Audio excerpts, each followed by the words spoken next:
Thank you, ISTD and IFTDO, for asking me to speak at this conference and giving me an opportunity to share my thoughts on sustainability and competencies required for sustainability. I'm only sorry that I'm not being able to be there physically, although I would have loved to be with you all and exchange ideas not only during the session but before that and subsequently. It's my misfortune that I made commitments somewhere else and therefore I couldn't be present at two places at the same time. This is a very, very important topic, and I must congratulate IFTDO for giving special attention to sustainability by organizing a number of concurrent sessions today. The theme that has been given to our panel is on competencies required for sustainability. First, let me put the term sustainability in its perspective.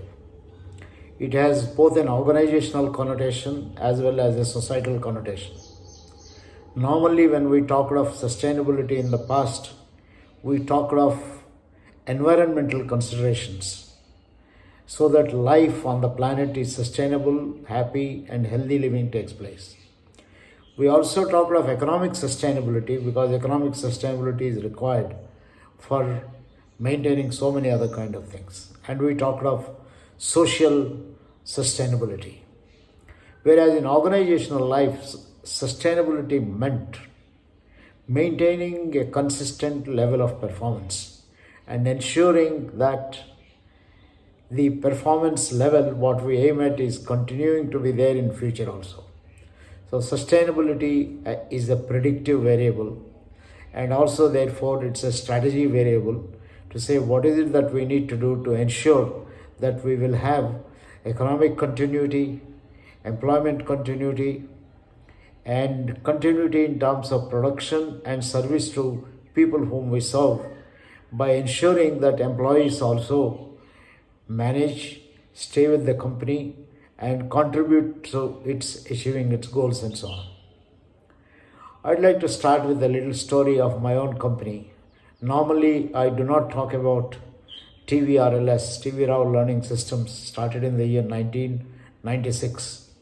We have completed 26 years. This is our 27th year. We started small, but with an intention to remain small. We have deliberately decided that we would not want to become large, because as we observed organizations, as they become large, they would drift their focus to maintaining themselves rather than serving the customers. So we are a knowledge company. We started as a knowledge company. We pioneered before starting the company. I was at the Indian Institute of Management, Ahmedabad, pioneered in what later came to be known as 360-degree feedback. I developed a methodology almost a decade before it became popular as 360 in US and the West. A methodology which I called as developing CEO styles, leadership styles, and helping them to use styles to make an impact, organizational effectiveness. Therefore, I think there were limits in terms of doing this work in an institutional framework. Therefore, I thought I should probably start a full organization devoted to facilitating feedback to people and building their leadership competencies. In fact, if any of you have a look at our logo, you will find it is throwing light. The logo says that we facilitate discovering the undiscovered, making known the unknown. That is how whatever products we are or services we offer help individual to discover the lesser known parts of it through either psychometric feedback, 360-degree feedback, assessment centers, and things like that. We also help organizations to discover the less known by conducting climate surveys, organizational climate surveys, employee satisfaction surveys, and so on. But our job is not merely to conduct surveys, but help the organization to use the service for bringing out their own kind of development. We also do HRD audit by looking at, because we strongly believe HR systems and processes can impact organizational goals. We believe that it is the people systems that contribute a great deal to sustainability. Therefore, we look at HR audit as a comprehensive evaluation of the people management, people development practices in a company and so on. So we have a whole lot of projects. 1996 when we started, we have run a number of things first time in the country. And not only that, we ran these things, but we have done a lot of train the trainer programs. People told us that you are developing your competitors. Like if we run train the trainer in 360-degree feedback, you can very well assume that we can be out of business in a short time, because our students will set up their enterprises and will start offering at a low cost and for a large number of people. When we were told, we said that serves our purpose. We are very happy to train a good number of people, including our competitors, so that the word spreads, because our objective was to spread the word and to help to reach several millions of people, not directly by us, but by other sources. Same way we had done assessment in development centers. Interestingly, when we have done for some of the companies, we used to do a very thorough job. For example, in one of the companies, and this is typical, I would not take the name, when we were asked to run an assessment center and development center for the top level executive directors and directors, we spent almost 6 months identifying competencies, developing tools and testing them out. And later we trained a good number of them. And at any point of time, we don't take more than about maximum of about 2 to 3 groups, which is about 18 to 20 people at best. And the moment this was a success in many of the companies, public sector, private sector, it doesn't matter, the organization started saying that we are so impressed with this, we want to spread it. And you know what happens when an organization says that we want everyone to be put through a 360-degree feedback? I think that's not too difficult to do it. But we will immediately say that, look, we can take only 25 to 30 people at a time. We will not be able to. So a company has a requirement of 900 people, 1,000 people. And they are very eager, they want, then I think we are not there. We are not in business of mass multiplication of this kind of a talent. That's where I think some of those who trained by us came into picture. And I think, of course, whenever we got into tenders and so on, we were sure to lose. And lo and behold, we never won a tender, because we want to do a thorough job. And first of all, it doesn't suit us. We cannot do a 360-degree feedback in 3 months' time for 1,000 people, because we insist on conducting workshops. We insist on, even for assessment centers, developing tools, vetting the competencies and things of that kind. As a result, we have not been there in mass application of the mission.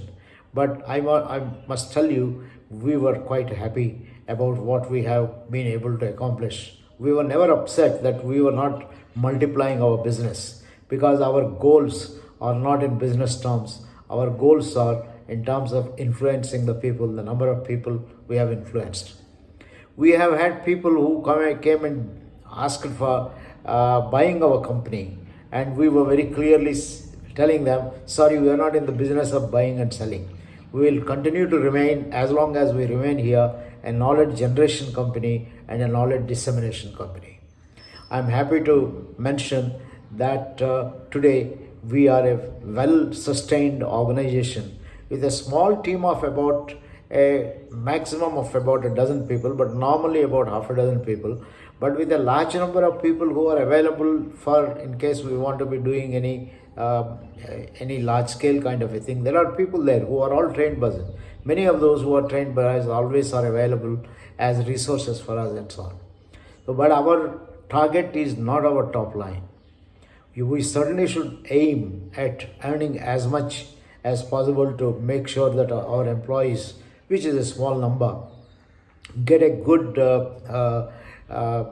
decent, not a very good, we are not a very high pay master, good kind of a salary, and have more work-life balance. We want them to enjoy every bit of work they do.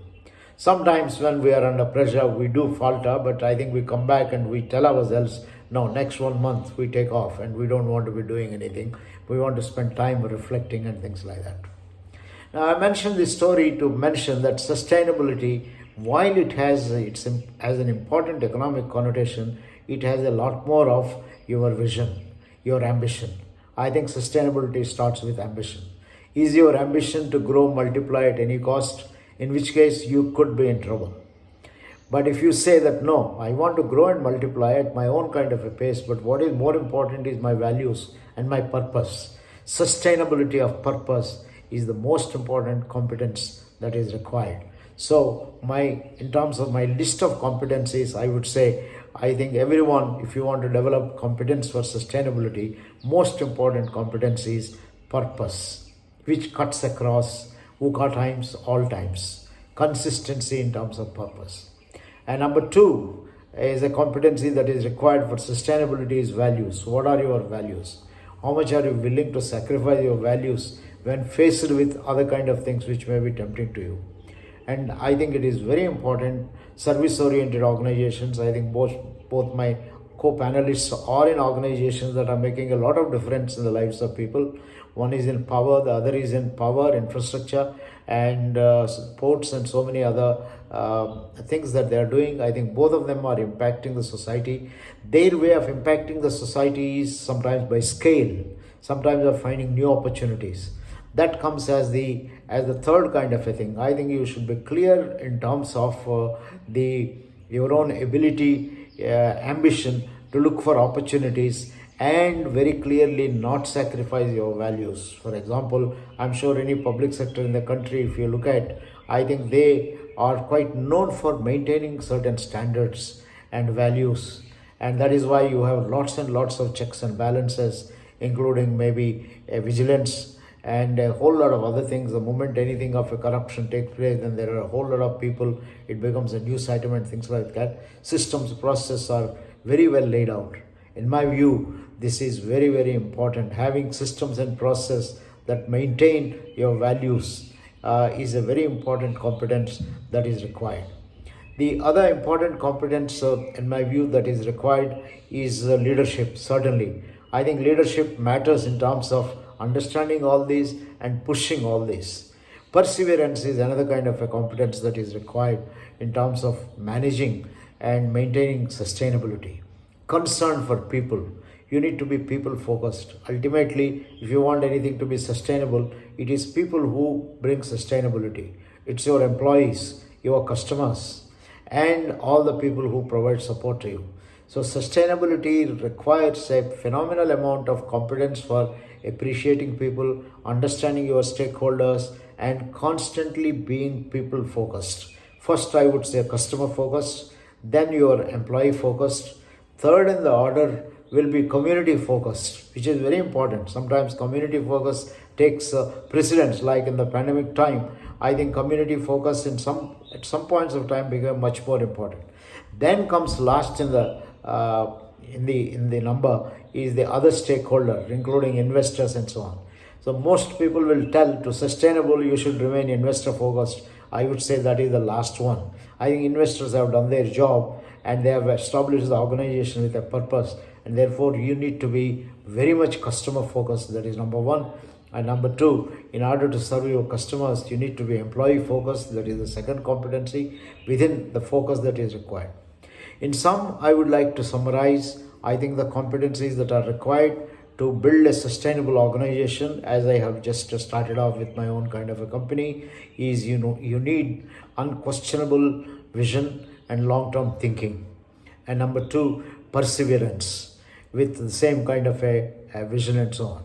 Number three, leadership in terms of constantly innovating, keeping in touch with the technological developments, keeping in touch with, I think also in terms of people developments. Today we have 4 generations working under the same roof. Therefore, I think we should have leadership in terms of managing people, managing diversity, managing communications, managing teams, and a whole lot of things. I put all of them under leadership competencies. Then fourth in the list is the people related competencies. Partly I have talked about it in vision and perseverance. And on the whole, I think the most important thing for managing sustainability is your own desire to be sustainable. I think if you have a desire and the right attitude, you will do a wonderful job.